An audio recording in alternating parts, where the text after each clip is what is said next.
Hi, and welcome to the Business Spotlight series. I'm Martin Bailey, and joining us today is Alex Crept from Amelie Restaurants Distribution. Welcome, Alex. Thank you for coming on. How are you? I'm very well. How are you? Yeah, good, thanks. Good, thanks. Thanks for having me. Well, no, thank you for joining us today. It really is good. I mean, look, to start us off in this whole little journey that we're going to go through, why don't you tell us a bit about who you are and what you do?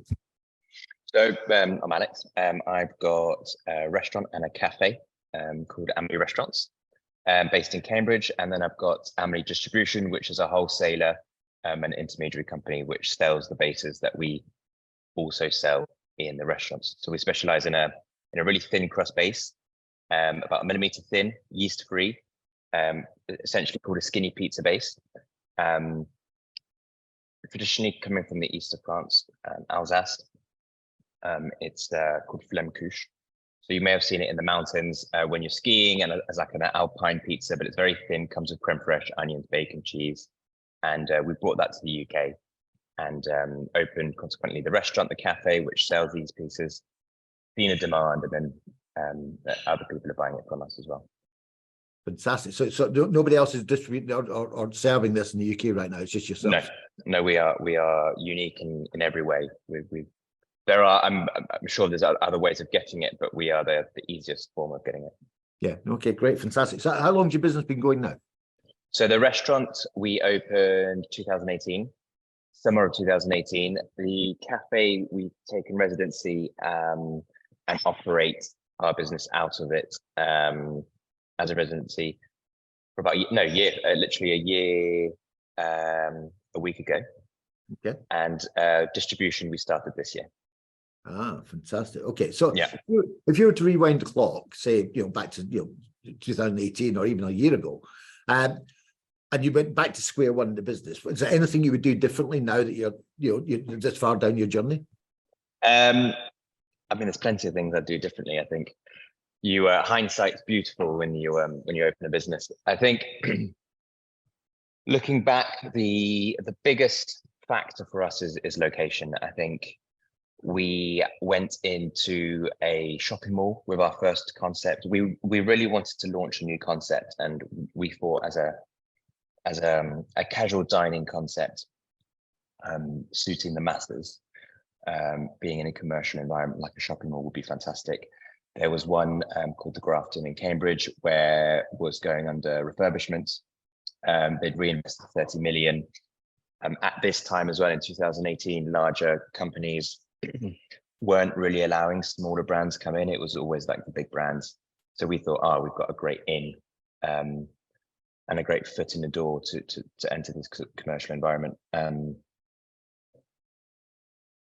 which didn't turn out to be what we'd expected, really. I think the centre never developed the way it should have, never got the footfall it was advertised. We really worked extra hard to make sure we could still survive today, but in terms of the actual location, we could have found a much better location. I think we would have done even better, which is what we found at the cafe afterwards, because we realized we're touching a completely different market here, and they love it as well. So we could have gone into a much better location to start off with. Yeah, so we didn't know that. So what's a learning there for you? So what would you do differently now? How would you find that location, or what I suppose what process? I guess not be as not really take your time to consider. I think it's not jumping. I've been searching for a site for about a year, and I think after a year you see so many different locations around the UK because we wanted to find the best point. You kind of it kind of gets a bit hazy in front of you, I think, of what you should be looking for, and you kind of just look at the factors. Like, it's near home, it's got the footfall. Okay, let's just go for it. Let's do it. We've been looking for a year. This is probably the best. And you've always got to be patient. You've just got to take your time, and I think that's a lot of people in business. A lot of people that are not in business don't realize how long these things do take. Yeah, so I suppose don't let your frustrations get the better of you. Stick 100%. Stick to your guns and wait for the right opportunity. Yeah. Okay. So I mean, obviously, being restaurants, cafes, you're employing a considerable number of people.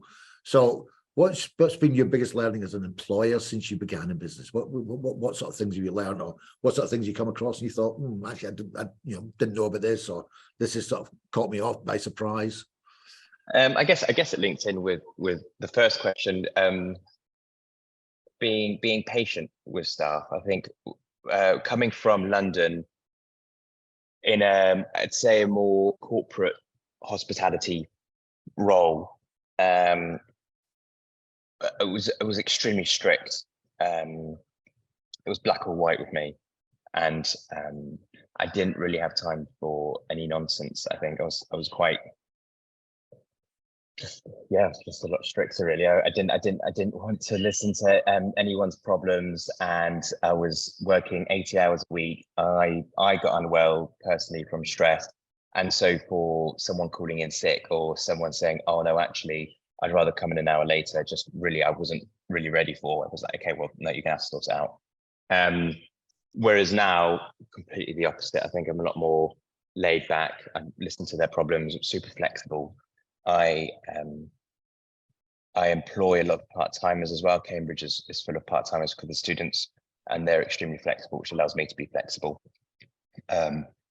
If they're sick, that's fine. We'll get cover. I come in, I do the work as well. It gets me involved in the business. So it's just, I think, understanding that employees do have a life, and especially in hospitality in the UK. London's a bit different because they were very well paid, but in the UK, especially in a rural town, they don't want to be a waiter. They don't want to be a manager in this country. That mentality of hospitality is not a career path as it would be in France or Italy. So you've got to really appreciate that they're here doing a job, and you've got to make it as enjoyable for them so they stay, really. Yeah, absolutely. I mean, I think the standard phrase is, I'm doing this until I get a proper job. I think that's, I've heard that more than once in my career. And it's interesting. I think you're right. I think there's, so I mean, I suppose from your perspective, I suppose what I'm hearing there is that you kind of, your leadership styles changed considerably since you went into your own business. Yeah, absolutely. Well, it's they're the face of the business, and I've always known that staff are obviously the face of the business. I think when you're working for someone else, it's completely different. You realize that it's your own team. You're relying on them to put what you've worked so hard for. They're the ones that are actually pushing it forward, and you've got to be behind them, making sure that they're doing a really good job and that they're smiling and doing it positively, not bitching behind your back. Yeah, absolutely. You've got to take them on the journey with you, and you know, that's right in any business, but especially more so when it's your own business and your own, your own investments involved. Now, it's interesting. I mean, a lot of people start out in business, or before they start out in business, they have these preconceived ideas or these sort of misconceptions about running a business. What from your perspective, what do you think some of the common misconceptions are about running a business? I can only speak for my industry, but I think I didn't realize how lonely it would be.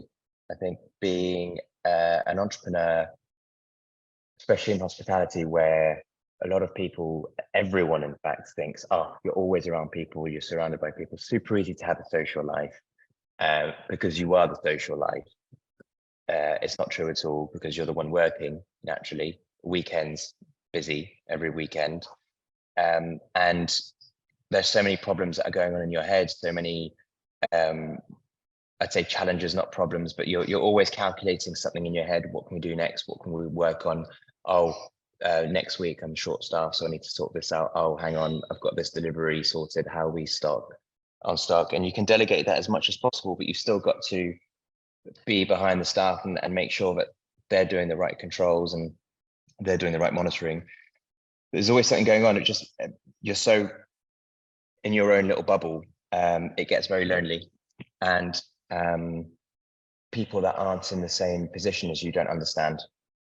So you feel quite isolated until you actually speak to other entrepreneurs or other restaurateurs that completely understand it and speak. One of my best friends, he's in America doing similar, but he's in catering, and it's the same conversation, same feelings. You just need to get that out. And I think it took a couple of years for me to realize this is like how to sort it out. But the first few months, it was a massive shock about how alone you are, and you've got no manager telling you what to do. I have my father, who I'm in business with. He's done it before, but he's been through it as well. And it's just, that's all you don't realize how hard it is. Yeah, it can be a very, very lonely place because I mean the buck stops with you, everything stops with you. Yeah. Every decision, every problem, every issue sits with you. So how do you deal with that loneliness? I mean, what sort of things have you done to try and balance that? Being a lot more, I think, communicating a lot with my father. So he's my business partner. So communicating a lot more with him, and communicating a lot more with staff. So delegating, but also for them to understand that I guess you're a human and you're not emotionless, and you're just not like everything. They understand that. Okay, I mean, I've got a 4-month-old at home now, and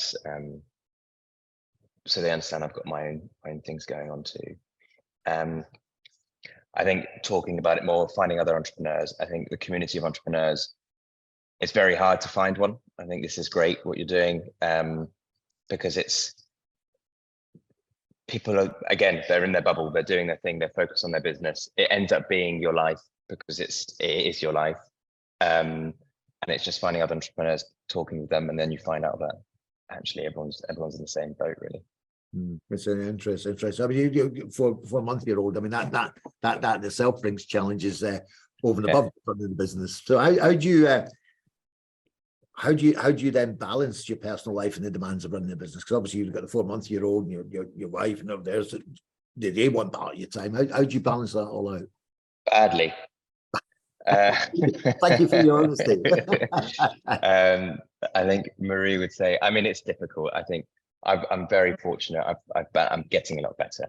I now successfully do 2 days off a week, or 1 day working from home and then 1 day like off. That's difficult. I guess, is not getting the weekends. That's always something that's a big struggle in hospitality, but I think we're working towards something else. As much as I can, I'll try and at least take 1 day off and finish earlier. I don't do evenings anymore. I'll never do like nights, but luckily the restaurant doesn't close too late, but I'll do maybe 1 evening or 2 evenings a month, which is great, but it's not, I don't need to be there really. And I'm improving, but it's something I could do a lot better on, I think. And then when I'm home, I need to switch off. And luckily, I think now with my boys, it's a lot easier, because you come home and you've got something else which is way more important, and he's just grinning at you, and you just, yeah, it's fine, it's easy. But before, it's so easy to just like look at your phone, and then there's like 3 emails, or you've already got a message from a member of staff saying that they're not feeling too well today, so they might call in sick tomorrow, and that would just play on your mind. So yeah, no, yeah, you're absolutely right. It's not just about taking the time off; it's actually being present with the other people with at that time as well. That's exactly. That's a real challenge, isn't it? You be there, but your mind's not with them. It's away in something else, isn't it? Yeah. So yeah, no, it involves quite a lot of discipline, but I'm really pleased to hear you're getting better at it. No, I am. I actually am. It's not what I say. I'm very, and I'm a lot happier from it as well. Good. So what do you attribute to, when obviously the business has been growing, you've gone from the restaurant to the cafe, what do you attribute that growth to? Quality. I think I'm very biased, but I think it's reflected in our reviews, reflected in the fact that we are pretty much built on regulars, and the reputation that we have. So backstory, my father has a fine dining background. He's had some fine dining restaurants. Again, quality was always part of his ethos. And me growing up in that, seeing high quality, and I mean, the plates were very refined. Everything was perfect. The whole kitchen brigade was to a T. And we almost wanted to bring that style into the casual dining market, which has obviously presented its own challenges. We've learned a lot from it.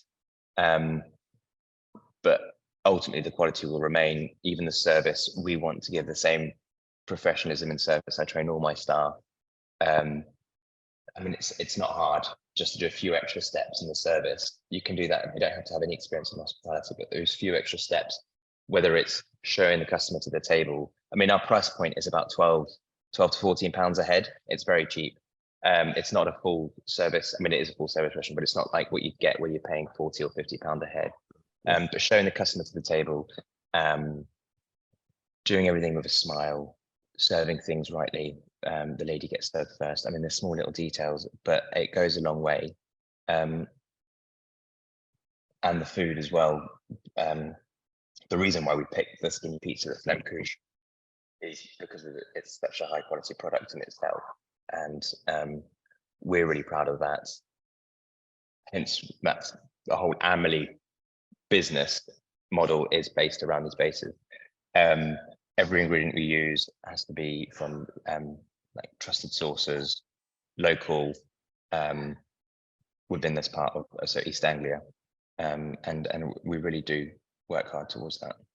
Yeah, no, so I mean, you're right. I mean, quality can be translated to the customer in many different ways. I mean, in the casual dining market, even your team having expert knowledge on the wine list or the product, that would be quality in itself, because you better find that in the casual dining market, that sort of depth of knowledge about the products that they're serving. So yeah, absolutely right. I mean, quality is the key. I mean, that's the one that gets people to return time and time again. So great that you're absolutely fantastic. You're focusing on that and trying to do something about it in that casual dining market, which unfortunately kind of lacks some of that consistency of quality. Yeah, it's difficult. Well, we at Goucher, my previous job, you had to do 2 weeks training at the time. So it was like an academy, and you learn everything about the product, which was fantastic. You learn so much. And so we don't do 2 weeks because that's very expensive, but we do 2 days. 1 day, like proper, just sitting down with the employee, going through everything. And then 1 day on the job, they see everything on the floor. And then after that, you just know that they're going to be perfect. Even in kitchen, the simplicity of the product, you can have someone who's never worked in the kitchen, give them 2 days, and I can leave them alone in the kitchen. They know how to do 95% of the products. And then after that, it's just teaching about hygiene, going through their level 3 safety, which takes a little bit longer. But yeah, no, it is really important just training the staff from the beginning and investing that money. Yeah, no, absolutely agree. Absolutely agree. I think you're absolutely right. Look, sort of final question for me: if there was one best piece of advice you could give somebody who's thinking of starting their own business, what would it be?